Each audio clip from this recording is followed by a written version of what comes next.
තාත්තෙක්ට සලකනවා කියන එක පුතේට දැනෙනවනේ ටිකක් අතට දැනෙනවනේ ටිකක්. ඒ කියන්නේ වෙනද නිකන් කොයින් හොයින් හරි සල්ලි ටිකක් අමුල්ලා තාත්තා බලාගෙන chance එකක් දුන්නා. දැන් පුතාට වර අදින්න වෙලාද තියෙන්නේ අතට. නෑ ඒක හොඳයි. මොකද JVP එකේ අය තාත්තලාට දෙමව්පියන්ට අම්මලාට වැඩිහිටියන්ට දෙමව්පියන්ට සැලකීම ගැන තමන්ගේ පක්ෂයේ මාතෘකාවක් කර ගැනීම ගැන මම සතුටු වෙනවා. මොකද මේ රටේ ඉතිහාසයේ දෙමව්පියන්ට සලකන්නේ නැති වැඩිහිටියන්ට ගරු කරන්නේ නැති දේශපාලන බලවේගයක් තියෙනවා නම් ඒ තමයි JVP එක. අද මහින්ද රාජපක්ෂගේ පිහිටෙන් අද JVP එක උත්සාහ කරනවා සමාජයට කියන්නේ තමන් දරුවෝ දෙමව්පියන්ට සලකන්න ඕනේ කියලා. ඉතින් JVP එකේ තැනට වැටිච්ච පිළිබඳව මම සතුටු වෙනවා. දැන් මොකද තාත්තට සලක ගන්න පුළුවන් දැක්කම ඔය තියෙන සල්ලි වලින් හරි මොකක් හරි පුළුවන්ද නැත්නම් ඔය තියෙන සේෆ්ටි එක නෑ මෙතන ප්‍රශ්නේ තියෙන්නේ මහින්ද රාජපක්ෂට සලකනවද නැද්ද කියන කාරණේ නෙවෙයි. මහින්ද රාජපක්ෂ කියන හිටපු ජනාධිපතිවරයාට පස්වෙනි විධායක ජනාධිපතිවරයාට LTT ත්‍රස්තවාදී අවසන් කරපු ජනාධිපතිවරයාට නිසි ආරක්ෂාවක් දෙන්න පුළුවන්ද බැරිද කියන කාරණේ. හැබැයි අපිට සන්නද්ධ හමුදාවක් නෑ. සන්නද්ධ හමුදාවක් ඉන්නේ JVP එක ගාව. අපි ගාව නෙවෙයි. ඉතින් JVP එකට තමන්ගේ ඉතිහාසයේ හිටපු නායකයන්ට සලක ගන්න බැරි වුණා. එයාට සැලකුවෙත් මහින්ද රාජපක්ෂ. JVP එකේ ඉන්න ලොකු නායකයන්ගේ ළමයිටත් දෙමව්පියන්ටත් සැලකුවේ මහින්ද රාජපක්ෂ.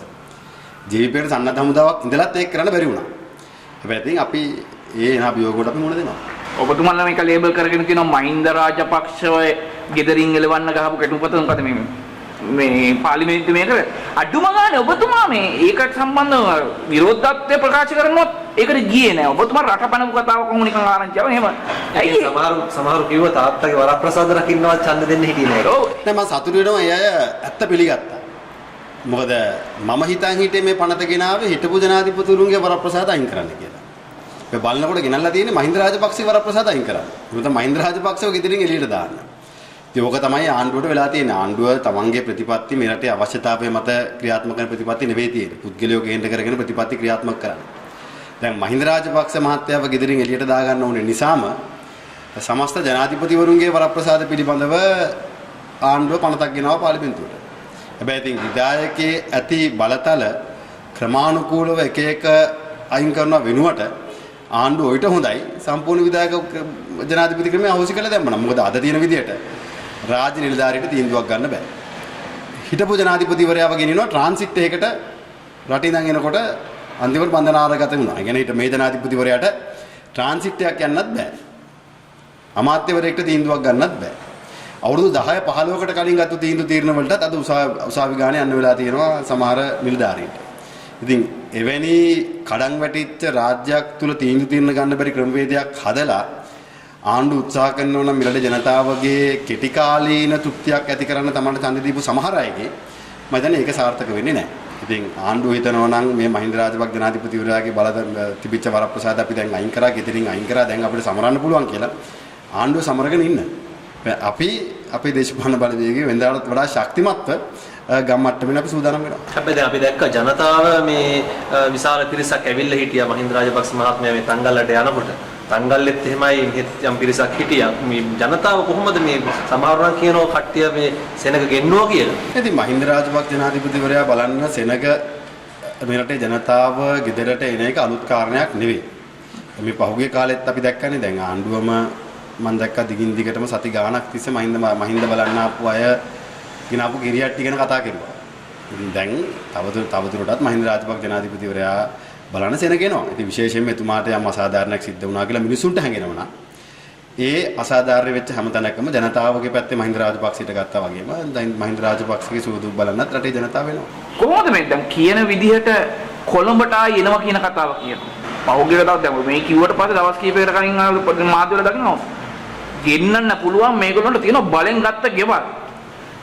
බලේ ඉන්න කාලේ බල කළා පිටියට හේතු කළා බලෙන් ලියාගත්ත ගෙවල් තියෙනවා. ඉතින් ගෙන්නන්න පුළුවන්.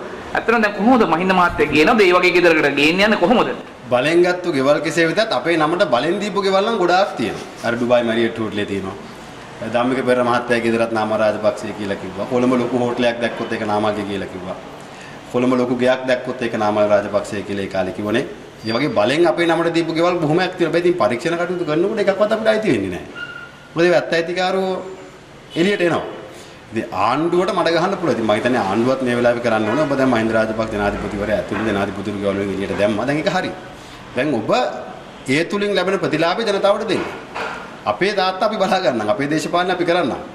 ඒ හිටපු ජනාධිපතිවරුන් ගෙවල් වලින් යන තැන් වල කට්ටියගේ ප්‍රශ්න විසඳගනි. ඒක ආණ්ඩුවේ ප්‍රශ්නයක් නෑ නේ. ඒක හැමදාම ආණ්ඩුව කතා කර ඉන්නේ. දැන් ආණ්ඩුවට තියෙන්නේ මේකෙන් යම් ලාභයක් වෙනවා නම් විශාල ලාභයක් වෙනවා කියලා මම හිතනවා. ලොකු ගාණක් ඉතුරු නැති තියෙන්නේ. මේ වයින් පොහොර ටිකේ මිල අඩු කරලා දෙන්න. බී ටික මිලදී ගන්න. බදු අඩු කරන්න දැන් ජනාධිපතිතුමගේ වරප්‍රසාද කපලා තියෙන්නේ. മന്ത്രിවරුන්ගේ පඩි අයින් කරලා තියෙන්නේ නේ. දැන් ඉතින් මේ වයින් උපරිම ප්‍රයෝජනෙ ජනතාවට දෙන්න.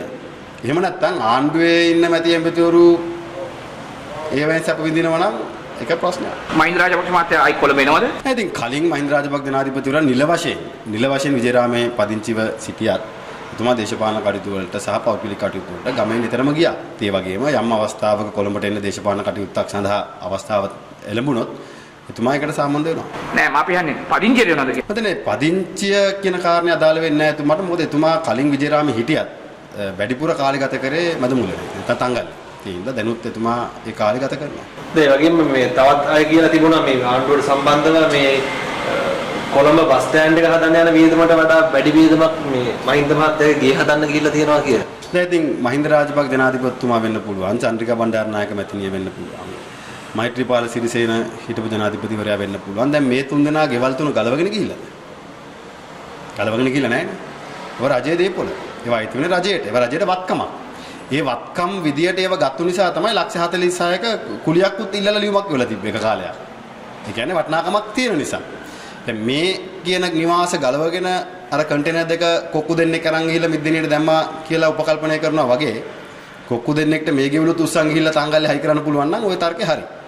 දැන් මේ රජයේ දේපොළ මේවා අයිති රජයට తాවකාලිකව දුරය ව්‍යවස්ථානුකූලව දීලා තිබ්බා. ඒ ව්‍යවස්ථාවෙන් එක වෙනස් කරලා අයින් කරාම ඒව රජයට බාර දීලා යන්න ගියා. ඔය ගෙදර ඇතුලේ තියෙන හැම වැසිකිළියකට හැම බාත්රූම් එකකට ඔබතුමා ගිහිල්ලා තියෙනව නේ? හැම එකටම ගිහිල්ලා. ගිහිල්ලා. දැන් හෙටයින් දෙනකොට අපිට සමහරට එළියට ඒ වීඩියෝස් එහෙම ඔය ගෙදර තත්ත්ව සම්බන්ධයෙන් ඔබතුමා දැනලක තේරෙන විදිහට මොන වගේ තත්ත්වයක්ද තිබුණේ? යනකොට සාමාන්‍ය පරිසරයක්ද තිබුණේ කොහොමද? සාමාන්‍ය ගෙදරක්. හැබැයි ඉතින් දැන් වැසිකිළිය රත්තරන් වලින් හයි කරලත් දන්නෙත් නැහැ මේ දවස් දෙක තුනට. එහෙම ආණ්ඩුවක් නේ. නේ? එහෙම නැත්නම් টয়ලට් එක රත්තරන් වලින් හදලා දිනවද කියන්න දන්නෙත් නැහැ. සමහරට දැන් ආණ්ඩුවේ අය මං කියන මේ වචනේ අල්ලගෙන ගියයි විජේරාමේ ගෙදර රත්තරන් টয়ලට් තියෙන දැන් බලන්න ඔක නාමල් එක දැනගෙන තමයි එළියට කිව්වේ කියලා. ඉතින් ඔය දෙක තුනෙන් ඕන එකක් ආණ්ඩුවට කරන්න පුළුවන්. අපි ලෑස්ති වෙලා ඉන්නේ ඒ නාට්‍යයත් බලන්න. මොකද ඒ නාට්‍යයත් බලන්න ඕනේ නේද? මොකද ඒ නාට්‍යයත් මොකද එහෙම නැත්නම් ඊළඟ සතිය ආණ්ඩුවට යන්න විදියක් නැහැ නේ. දැන් රනිල් වික්‍රමසිංහ මහත්තයා සතිය ඉවරයි. අයිස් සතිය ඉවර වෙගෙන යනවා. මහින්ද මහත්තයාගේ සතිය ඉවර වෙගෙන යනවා. දැන් ඊළඟට විජේරාමේ වැසිකිළියේ සතිය.